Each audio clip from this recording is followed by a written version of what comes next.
My name is Patrick Donnelly, and I'm the director of AFA's Doolittle Leadership Center. And on behalf of my ops manager, Luke Forrester, and myself, we just want to say how great it is to see such a large number of people here. I'm always a little nervous when this happens because I'm like, we may have 5, we may have 200. So this is great. Thank you so much for coming. Today, you're going to have an opportunity that I never got to have. I spent 31 years in the Air Force, retired as a colonel, and I never once got to have a 1-hour session with the Chief of Staff of the Air Force where I could just ask whatever question I wanted to. So, amazing opportunity. I hope you're prepared to take advantage of it. And so as you're sitting there thinking, consider what is it that you'd like to know from the Chief of Staff of the Air Force? Here's a person who has been as successful as you can get. What would you like to know? And I would encourage you to think about leadership in particular. I mean, you can ask anything you want, but as current leaders and future leaders in our air and space forces, what is it that you think would really be helpful in getting you off to the right start? So be thinking about that. More to follow on the Q&A in just a second. Room, Tinch, Hut. Carry on, please. Take a seat. This afternoon, you've got an amazing opportunity to communicate directly with the source. Who better to learn from than one of the Air Force's most successful leaders?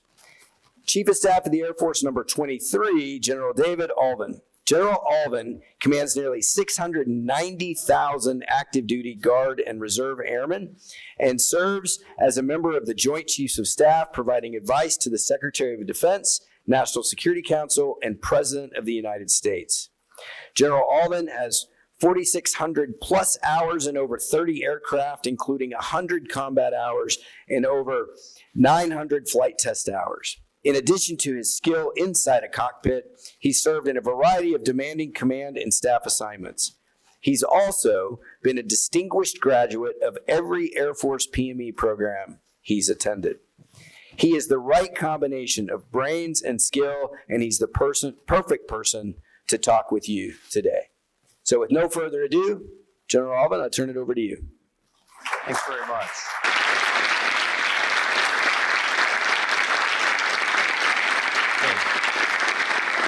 First of all, I'm going to talk real quick so we can introduce that guy who we just talked about, because I have no idea who he is. But I don't like to sit much. I just got done sitting, and it reminded me when I sit, especially when you're sitting here, it reminds me of when I testified in front of Congress. I don't think I want to relive that right now. I just had a congressional lunch. I had a little bit of those flashbacks, so I'm just going to stand and walk back and forth because what I like to do. I really am looking forward to your questions and what's on your mind because you are our future, and I'm extremely excited about our future. You are preparing to join our air and space forces. Yeah, okay. It'll be hard for me. I'm an airman, but I appreciate my brothers in the Space Force as well. At an amazingly critical time. I talk about living in a time of consequence. And sometimes we talk about a time of consequence, but what was it? What was a consequential time? Well, Pearl Harbor Day, that was consequential. And when the wall came down, that was the Berlin Wall, 1989. That was history for you guys. I was actually there. Pretty cool. 9/11 was a consequential time. I don't think so. I think those are really seminal moments. Those are times when we remember where we were, remember the context. The times of consequence are the times leading up to that. What do we do in the times before that? Because whatever we do, that shapes how that event is going to come out. So what do you do now? If we're preparing for, God forbid, a fight with the PRC over Taiwan, or something in the Middle East, or something in our own hemisphere. What you do now is the time of consequence. And that is going to shape what the outcome is. And it's not just one thing, it's a pattern of things. It's all of you, what you do together. I've been extremely lucky over 4 decades to be a part of a lot of different pieces of history and be able to live there in it. And that to me is one of the greatest gifts that the Air Force has given me. So I want to ask you really quick, to think, why do you want to serve? Why do you really want to do it? And you don't have to come up with that reason that is the most admired reason. because I absolutely have one instance the day I was born to serve my country. Maybe some of you that is. You may have other reasons, and all of those are okay. Whether you serve for 40 years or 4 years, or just one enlistment, when you raise your right hand and you make that commitment, if every single day you live that commitment, you honor why you serve, then you have honored your country, and it doesn't matter. It doesn't have to be a certain number of years before you had a respectable career. It's every day you're in, make that day count. So think about why you're doing it. And if it's just to get a certain experience and to feel like I want to serve my country, but I want to go do something else later, great. If you envision yourself staying in this profession for a long time, great. Serve with honor every day you serve. Move the cause forward. And on the other end of that, you'll feel like you really accomplished something great, and it'll help you bring purpose to your life. That's my theory. I've been exceptionally lucky. All the things that they talked about came at me, luck and opportunity. But when those opportunities came, what I didn't do was shrink from them. I was a little nervous, a little scared. Some of the things I got into and thought maybe I was in over my head. But the fact that we look at those, look them in the face, and don't shrink from it, that's something we need to be proud of as well. So don't be afraid to lean into it, even if it's something you don't exactly know how it's going to turn out. And if you fail, okay. At least you tried, at least you dared, and keep moving forward. The times that we're in now are volatile. But we've had volatile times before. We've had a polarized country before. We've had sort of a mix of an international and domestic environment that's really been really complex. And when you're in, it's like, this is crazy. Yeah, maybe. But we've been at this in this country for nearly a quarter of a millennium. We've come over 250 years. We're in the greatest experiment in history about humans, about how humans can treat each other, about individual liberties, about protecting individual rights and not being oppressed but being represented. That's what the country's about. That's what we're fighting for. It's not to beat someone or to do this, it's to preserve those. And there's not a higher calling than that. Well, my sister's a nun, she might challenge that, but in general. So think about that, and as you do eventually, raise that right hand, take that oath. If you serve with honor every single day you serve, you have done our nation a great service. And so I look forward into this crowd. I see we're going to be all right. We're going to be good. So I could go in any number of directions, and I could talk this whole hour through, but that's not why we came here. I want to know what's on your mind, and I'm going to tell you what I think with whatever you ask me. So over to you for any questions you might have. General, I recognize it was probably a little awkward there. Would you like us to move that table? No, I'm good. You good here? Okay. Because if they rush me, I can, That's true. That's why I'm here too. Okay, so it's now time for your questions. What I would ask, if you've got a question, please make your way on the outside of the aisle, work your way around the back of the room, over to the microphone over here. When it's your turn, state your name, where you're coming from, and then your question. And then feel free to hang around until the general has answered your question, and then make your way back to your seat, trying to avoid stepping in front of the cameras. Okay? So if you've got questions, let's start that process now. Not a shy crowd. I'm digging this. All right. Good morning, sir. I'm Shayla Curtis, and I'm a cadet from Baylor University. My question is, what is the best lesson that you've learned from a mistake that you've made? A lot to choose from there. Yeah.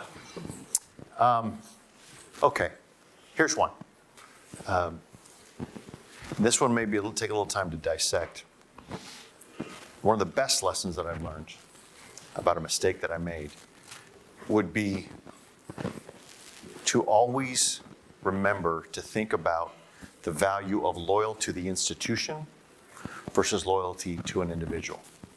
I was in a command position at one point in my career, try not to give away because this is going to involve an individual.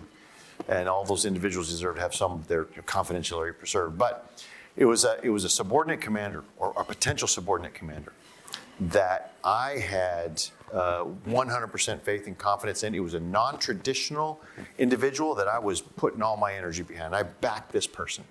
And to the point where there was almost nothing that individual could do wrong. However, that individual did do something wrong. And it was in the infidelity realm, and people knew about it and all that. So this individual was not upholding the core values of our Air Force. And I had already committed. I had already sort of bet a stake in some of this institution on that one individual.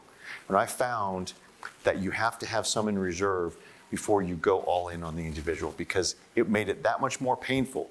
I did the right thing, but boy, it was painful to walk that back and understand that, because there are some people who also absolutely believed in this person.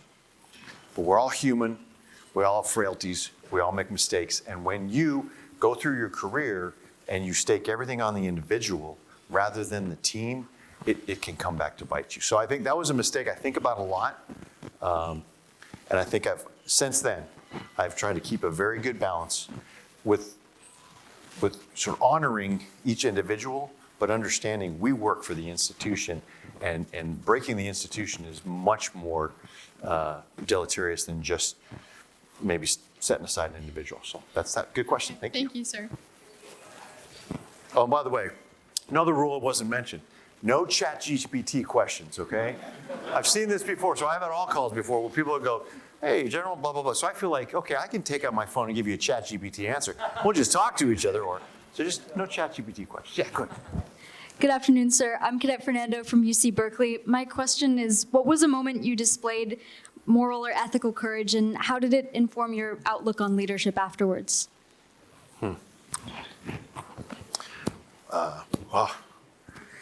Okay. Moral and ethical courage, along with bad execution. So, might as well lay it bare. This was when we were in Afghanistan. And I was in Afghanistan, and I have the dubious distinction of being the commander when the most airmen were killed since Khobar Towers. They called it the NATCA 9, Native Air Training Command Afghanistan, and it was 9 of our airmen were killed on the morning of 27 April 2011 by a cowardice insider threat. And there was something, again, I want to preserve the individual, but there was something that was said by a commander of mine that dishonored them. And it was said in front of a large group of people. And I sat at that table and I heard and I listened to what this individual was saying. And I think what it was maybe a demonstration of discipline at the time, because I felt all eyes coming on me. And it was a statement along the lines of, implying cowardice. And this was within 48 hours of when these individuals had actually perished. So that individual, that commander of mine, was probably acting a little bit more emotional as well. But so I kept my bearing. But then about 45 minutes later, I went to his office and felt like I needed to preserve or restore the dignity of those individuals, which was a righteous thing to do.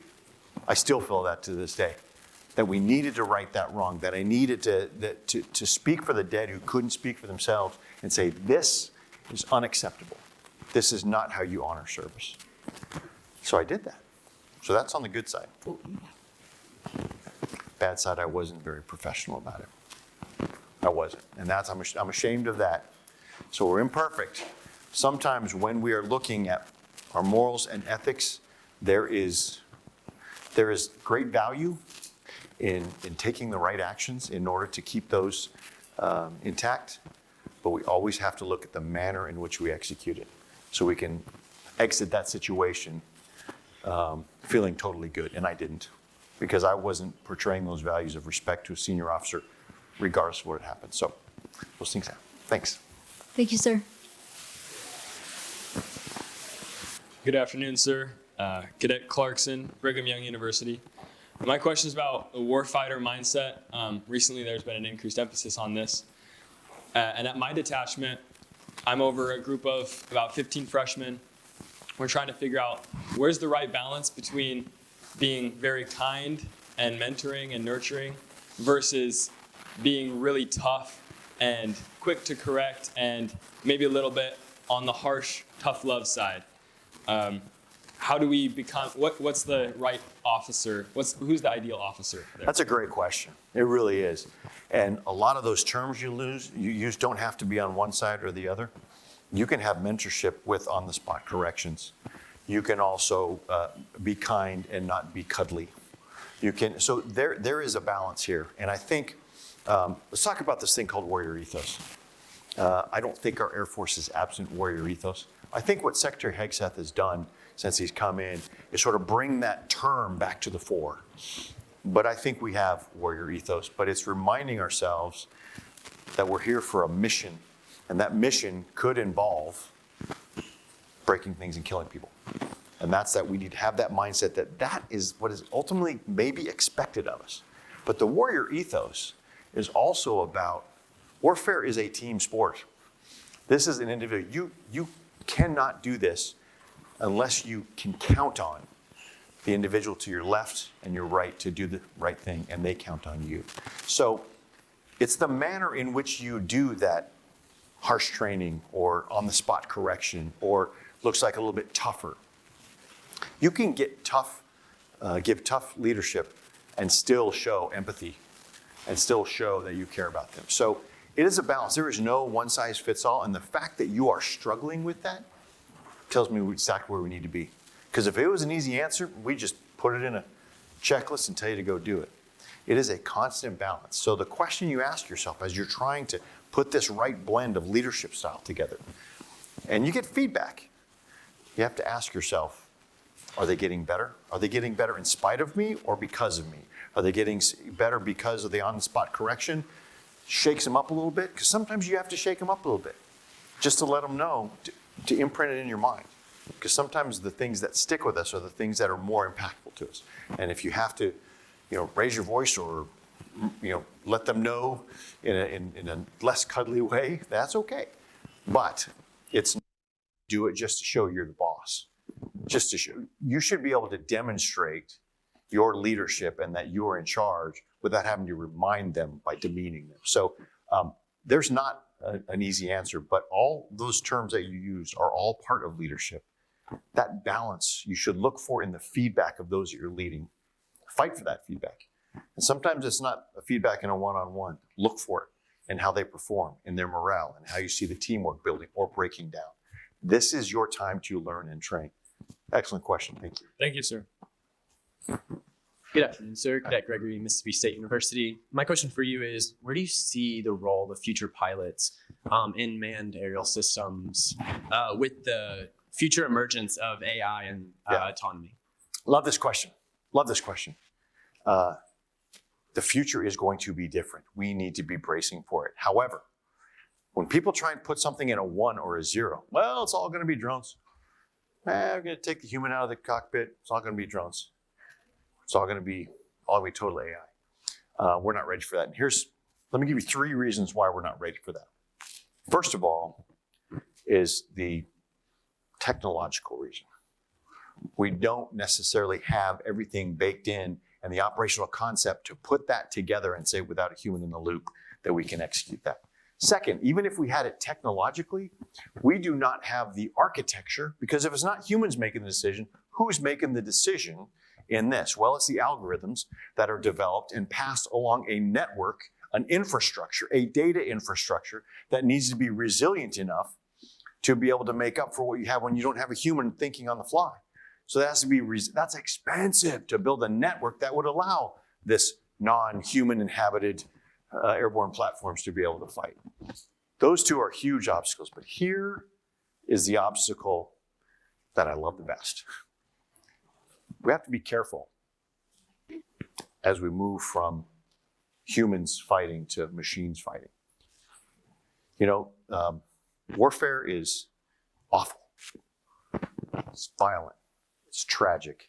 It leaves scars on families, on societies for years and decades. It's terrible. But sometimes it's necessary.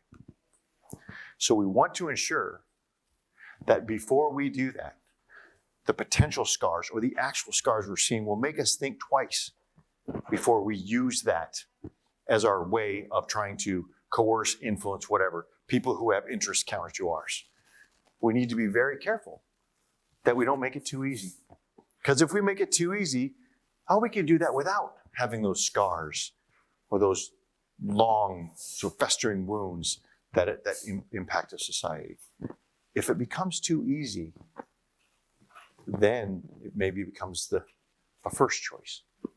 And then we've lost our humanity. And we're not ready for that.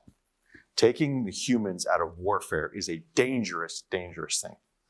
So, where do I think we're going? I think there's a blend. I'm a fan of human-machine teaming. There's an opportunity here for us to be able to gain an edge and have the humans on the loop and the humans sort of managing a formation rather than having a human in each cockpit of that formation.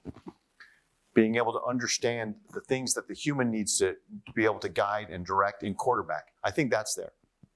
I think also, as we're looking for edge in warfare, rather than just turning it all over to machines, I'm a wearable tech guy. I'm addicted to this stuff. I love it.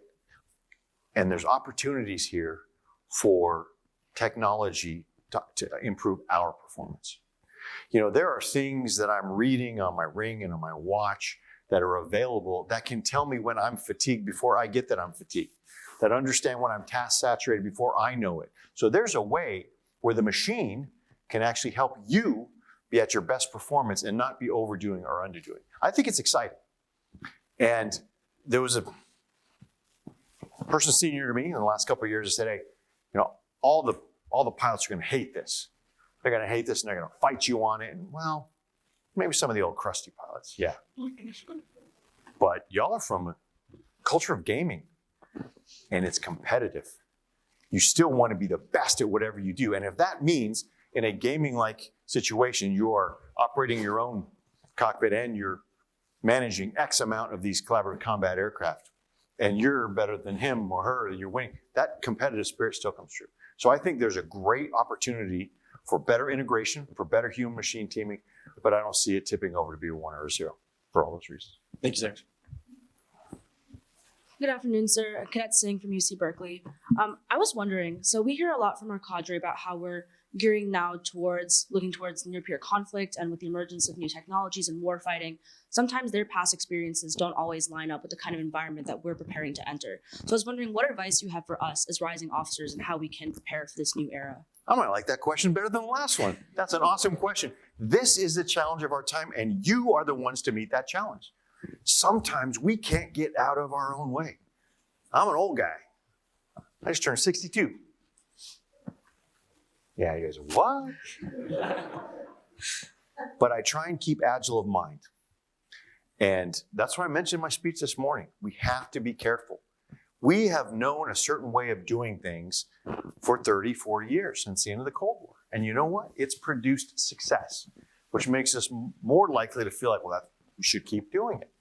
But it's insidious, is that the pace of change is moving faster. Disruptive technologies are making their way into our lives, and we're still like, well, yeah, we can just still make a better one of what we made before, and that'll cut it. That's not going to cut it.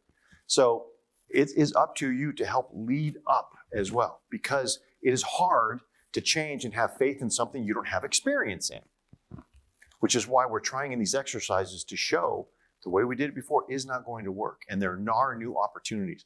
You're untainted by 30 to 40 years of one way of doing things. Even though it was successful, it will not succeed in the future. So I think it's you leading up. I talk about the idea, we all talk about mentorship programs. Find a mentor. Find someone who's several years your senior. I think we need to have reverse mentorship programs as well. Seriously, to where the senior leaders need to at least engage. I'm lucky. My wife Gina and I had our kids late, so our kids are basically Gen Zers. And we learn, they do some reverse mentorship, whether they know it or not, all the time. But it's important that we understand how the next generation of Air Force and Space Force warriors are actually thinking and operating, and what makes them most effective. So getting us crusty old dudes and dudettes to be more agile of mind, I think is going to be key. And that's on you. Thank you, sir. Good afternoon, sir. Cadet Davis Clanton from the Virginia Military Institute. First of all, I just want to say thank you for giving us some of your time today. That's really appreciated. My question to you is, what challenges did you face as a young officer that you still face today? And for those, kind of relating to that, back to the other question, with these modern changes that are coming, what kind of things did you do in your experience to adapt to that change as a young officer progressing to where you are now? So the first is what were some of the challenges that I had. I've never been a quick starter. I've never been those ones who get it right out of the gate. I went to college for a year at Northern Arizona University before I went to the United States Air Force Academy. I had troubles in the early part of pilot training. And in one case, it looked like I wasn't going to make it through. Ended up being a test pilot. Well, the one thing that Gina and I tell our kids, our favorite word is perseverance. So that was also the way that I overcame. You aren't good at it at first, but boy, I'm also the 8th of 9 kids. So I'm all about competition too. I'm not going to take failure as a way to do things. So that was the first one, is that frustration. I played high school football and I wasn't that good early on, but I really got good in my senior year for high school football talent. But all those things, that was one thing I wish I could just catch something right off the bat. Off we go. Not going to happen. Not going to happen. The other one's imposter syndrome. You heard of that? I live it every day right now. I do. It's one of those things where am I really supposed to be here? But then, you look at what you're doing and you get the feedback and I'm also an introvert, believe it or not. So as much as I'm going to be out here today talking, I'm going to go home tonight and I'm going to fall in a puddle. Because that's what it takes energy from me. But when I'm passionate about it, I'm happy to give the energy out. The second part was, what do I do? It's for these modern changes in your experience. Yeah, for me, I don't know what it's been about me, but I love change. So which is why throughout my career, I've been an instructor in several things. I was an instructor, pilot, and examiner in many areas. And I would characterize myself as a good instructor, but not a great instructor. Because I don't have the patience for getting a curriculum, getting a bunch of motivated and enthusiastic students, teaching them, watching them to go succeed. And then for me, that mission's over. I don't want to go do that again the next time, It's people who are great instructors. That's where they get most of their value and worth from that.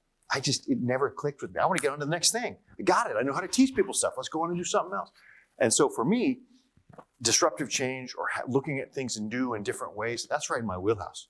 So I'm all about looking at things and saying, that's interesting, but man, that sounds pretty cool. Let's try this on and see if it works. So I think for me, it's compatible with my personality to try some new stuff on because I get patient. I get impatient. Right now, the chief of staff that I wanted to be, I would be in a room with 10 people sitting around a table every single day solving problems and then kicking them out and solving the next problem. I love that part of it about getting new stuff put in front of me. So that's just a natural thing.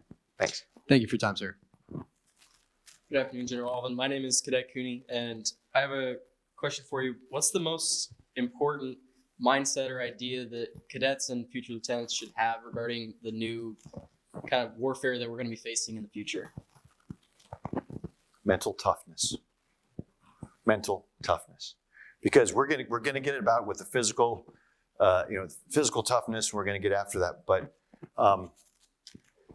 if we ever get into a big sort of shooting war with a peer adversary, here's what I think we're gonna have as much problems psychologically as we are sort of physically, because it's nothing we've ever dealt with before. So when I was a young captain, it was strange.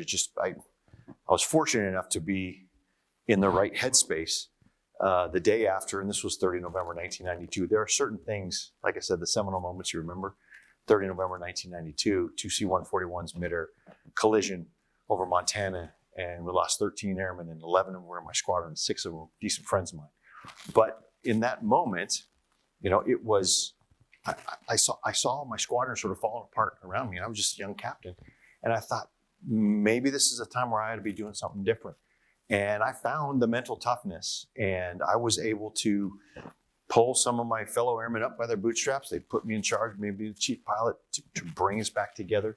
And I found that that was one of my most proud moments to do that. And I think if we ever get into a conflict of that scope and scale, nothing like we've seen in the last 30, 40 years. I mean, we're talking huge casualties on day one, and then we got to go fight on day two.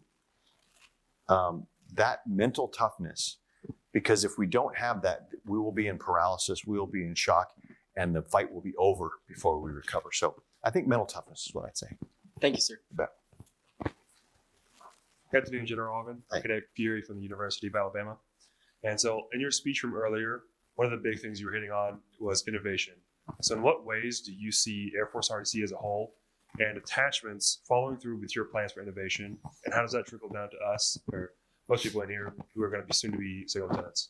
Okay, so energetic young minds meet academic institutions, meet important national missions. That's where you are right now, whether you realize it. That's where you live. That right there is a great recipe for sharp young minds who want to serve their country, and who in academic institutions where you have the ability to experiment and think. You guys are the incubators of this.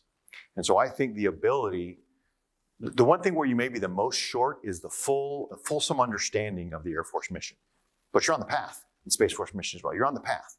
So the more you understand that and you start applying your own resourcefulness and innovation initiative to looking at things differently.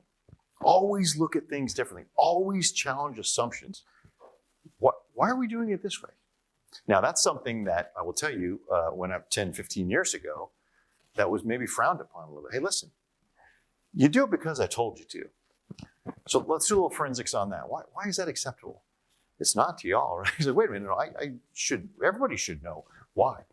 Me coming up, I'm only one sort of generation away from a conscription force. We only started the all-volunteer force, 9 years before I entered the academy. After that, it was conscription. And part of that was pulling people in who may not have of their own volition chosen that and putting them into this institution. So what did they feel like they need to do? They need to show you who's boss and tell you, sort of get this discipline in you because we're telling you what to do and we are the boss, sort of getting that hierarchy set up. And that sort of rolled out. That's sort of been a tradition. Yeah, because I told you, that's what it says. Boss says, do it. But now we've gone through enough time to where now your generation is asking why. And my generation that before me was like, you shouldn't be asking why, just do it because I told you to. But we're evolving through that, right? And so challenge all the assumptions. And when you challenge those assumptions, I think this might be a better way to do it. But the more you know about the mission, the more questions you ask about the assumptions. If those assumptions aren't satisfying and there are opportunities, use what you learn with your fellow students in this academic environment now and start trying some things on. And I think putting those three together, you guys are in the right spot, in the right place and time to be able to do that. And our force is going to need it. Now, let me tell you, there's loyal dissent, which is while we're making a decision or we're looking into something, loyal dissent. You have an obligation to be able to say, I'm not sure about this. Let me try that. I'm not sure this is what we should be doing. But then when the decision is made, that's not the time for loyal dissent. That's the time for loyal execution. You've made your play. You've given your input. And then even if you're told, I got it, but we're going to do it this way, then you go and salute smartly. But as long as that opportunity for input, for change is there, y'all are in the perfect place right now to be able to start generating that as a habit pattern. Thank you, General.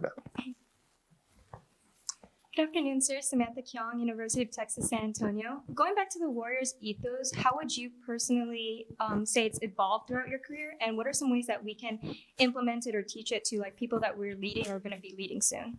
Yeah, how it's evolved throughout my career. And 4 decades is a long term for evolution. I've been in the Air Force more than half of its life.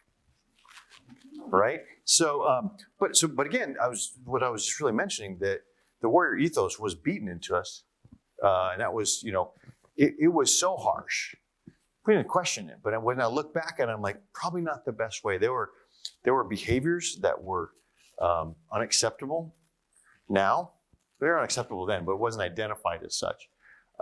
And I think so. The evolution has really been about getting more sophisticated, which we can get more sophisticated. And I think that's the path that we need to be on in the future. But as we do that, as we have more questioning and more introspection, we can't have that takeaway from the fact that when it's time to say go, we got to act. And that's what we need to be able to shift from questioning and improving to just violent execution. And I think that's part of it. I think the more we can understand about the mission, though, and this is sort of on you, the more you understand about the mission, the better when you execute. You might be executing in times of infrequent communication disconnects or maybe ambiguous guidance, but the more you know, the more your foundation is of understanding the mission, the easier it's going to be for you to be able to take initiative. And that's initiative is something we haven't always maybe emphasized as much, but it's part of our Air Force culture is initiative and innovation. But ensuring that we're able to better take the questions of why and move that forward into execution is key. And I think what we're doing now that's been different from before is it's just less because I told you to and shut up and do it. Thanks. Perfect. Thank you, sir. Good afternoon, General Allvin. Lauren Stonefeld, Embry-Riddle, Arizona. China has been strengthening their partnerships and fostering new ones with historically more neutral countries. I was wondering what is pushing these partners together and what can we as future military and international affairs leaders do? Great question. I would not call them partners as much as clients. When you have neutral countries that have to decide, what we traditionally, this is getting a little bit out of my area of expertise, but I've been spent some time in the international security space. When we engage allies and partners around the world, it's best to influence by showing the value of being one of our partners and the benefits that you can garner from that. China may say that, but underneath is there, and if you don't, we will punish you. So now you have these clients, they'll call partners, they'll do just enough not to get on China's bad side, but will they actually achieve their objectives? Will they actually achieve what their potential as a nation, as a sovereign? That's the battle that's going on right now. And so being pragmatists, a lot of them are joining, but I don't know that they're joining with full hearts. They're joining because it's what they need to keep their economy going, et cetera. So this is the challenge this is why we have other instruments of power rather than just the military instruments. We can leverage the information domain, the diplomatic and the economic domain. But that's where we are right now. And so what we do is sometimes now China is helping us a lot. What they're doing in the Second Thomas Shoals and some other areas where they're showing that it's behavior that in other areas we'd say that doesn't seem acceptable.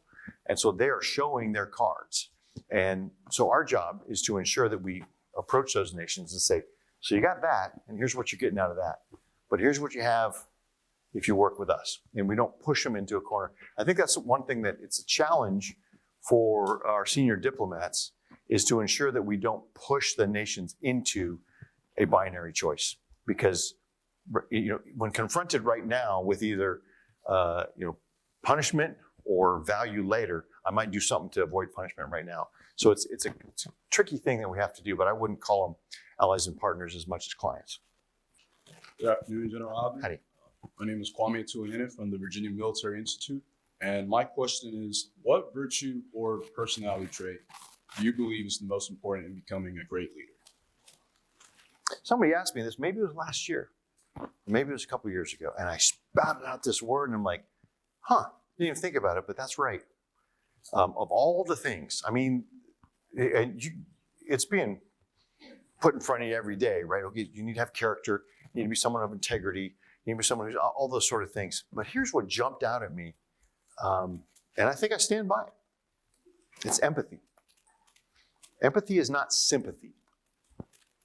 Sympathy is when you feel sorry for one. Empathy is when you have the ability to step into those shoes and understand, why would you ask me that question? What are you thinking about right now? What motivates you to want to know that piece of it? It's because you're trying to look at the attributes within yourself. Just that very empathy of trying to understand from what perspective are they coming? What's the nature of that question? Why are they thinking that? I think that is so valuable because it works both ways. It works in the best of ways because you're showing that you are really connecting with that individual. But it also, if that individual happens to be someone who's on the opposite side of an issue, or maybe someone you want to try and influence or you want to defeat in a debate, for example, Empathy means I know where you're coming from, so I know what your next question is going to be, so I can beat you on that too. So it's just fully understanding and comprehending when people are coming at you, rather than just taking your own initial impulse of, I think that's what you're doing, and so I'm going to answer it this way. Taking the time to develop empathy, it'll help your friends love you more and your enemies fear you more. So. Thank you, sir. Good afternoon, sir. Samantha Aldridge, University of Connecticut. You talk a lot about the cohesion of a team being really important to execute a mission. Can you provide an example of when followership was just as important as leadership to execute that mission? Yeah, I'm trying to find a specific example, but you said it. The followership in general means you have a commitment and you have a trust. Followership is about trust. And when you show that you have that trust, and again, I could probably come up with an example or two, but they wouldn't be as impactful. I think just validating what you're saying is it's key, because when you show followership, those who are in the leadership positions who are wondering, God, I think I'm trying to do the right thing. Do I have the team with me? Executing that followership that says, I trust that the institution has put you in the right position, or I trust that you are stepping up and taking a position that I respect to move forward. And even though I may think I have a better idea, it's not my position, it's not my season, it's not my time, it's not what I was asked to do right now. So the followership means I will put that trust in you and I will give you everything I've got. Now, good followership also can come with maybe some appropriate advice at the right time that doesn't threaten that individual's position or threaten maybe the objective that you're after, but just having that, building that trust in your leader, that also helps them become a better leader. And you know what? At some point, people are going to say, that followership is pretty cool. I want you at the head of the pack. And so I think that helps you as well develop into being a good leader, but also helps the team from the very jump. Because when you know you have the people behind you, you will not want to let them down. You will want to do a better job as a leader. So a good followership makes your leaders better leaders. Thanks. Thank you, sir. Good afternoon, General Vincent Alicer from North Carolina State University. My question is that sometimes I've noticed in the teams that I am in or that I am leading, sometimes lose their sense of purpose in the organization or in the mission. So how would you reinvigorate that motivation, and what is the biggest challenge that you have had with motivating your people? Yeah, I think sort of the answer was in your question, in that this is one of the things that is incumbent upon a leader to do. When you notice that in the team, that they're drifting, you have to ask yourself, what are first principles? What are the first principles that I want to make sure that I'm part of them? I use that a lot now, because whenever, especially when you're on a new mission or you're trying to enact change, you may have an idea of exactly how you want this thing to go as the leader of the team, as the change manager, if you will. You know, we're going to do this, and then we're going to do this, and it's going to look like that. And you already picture perfect in your head. But if that's your vision and your vision only, and that vision is brittle, or your execution of the mission is your way, and you're losing the team, you need to notice that, and you need to be able to look for that. And when you do that, you have to ask yourself, if you see that people are sort of losing their way and maybe not getting the right focus on the mission, what are the firm principles? And are you yourself being so brittle in the way that you are looking at executing that you're leaving behind? It's not leadership if nobody's following you. And so I think, for me, always look at those first principles. Yeah, it's not going to be the organization that I envision in my mind, but will we still be able to do the things that I'd hope we could do now? So understanding the first principles and articulating those to them. Say, this is what we're really trying to do. Two things could happen. The people who are sort of losing their way, oh, I didn't see that. So this is why you want to do it this way. This is what the first principles are. You want us to be more agile. I see that. So therefore, you don't want us to make a decision that takes 10 years to execute with no way to shift to year 2 or year 3. Oh, I understand that now. Then they may fall right in line with your vision. Or you might get the example of, well, don't you think we could get those same first principles by doing it this way? Then you have a choice to make. Do I want to be beholden to my own idea, or do I want to build a team far enough to where we can make the whole thing work better together. So I think it's that the term you sort of use, what the main idea, keep those first principles and share those. That's more important than sharing the overall end state with everybody on the team. Thank you, General. Yeah. And I hate to say this for those of you that are waiting to give a question, but we've got time for one more question. So if the rest of you want to be, Pressure's on. This has got to be the best Yeah. question ever. if it's not good, Catlet is the name. 1T. Yeah. So please go ahead. Last question. Good afternoon, General Allvin, Cadet Cadet, University of Maryland, Detachment 330. My question is, with Secretary Mink being new to the Secretary of the Air Force position, could you explain the dynamic between yourself and your role and himself and his role, and how that dynamic is either similar or differs from your dynamic with the former Secretary? Yeah, so they're different. They're two different humans with two different backgrounds, with two different philosophies, but they're both my secretary. And so the role of the chief, we talked about followership. I need to have my vision as somebody who's been doing this for 4 decades for where to take the force in the organized training and equipment. Some of these things are delegated to chiefs and other ones are held up. But if you have an idea and you have the plan for how you want to change and move the force forward, it's my job to articulate it to both Secretary Kendall before and Secretary Mink now in different ways. And so for me, it's my responsibility, not theirs, to adapt. And so, my relationship with Secretary Mink is newer than Secretary Kendall because I was the Vice Chief of Staff before I was the Chief working under Secretary Kendall. So it has been my responsibility to adapt my style of communication, my style of leadership and followership to each of them. And I won't go into each of the personalities because then that's probably not, they're just totally different. But I did deliberately approach Secretary Kendall in a certain way, understanding his overall vision. And I've approached Secretary Mink in a different way. But in both cases, as I said, it's the loyalty and the loyal dissent and the loyal idea generation before decision. But after Secretary Mink makes the decision, I just flat move out and make it seem like it's my idea.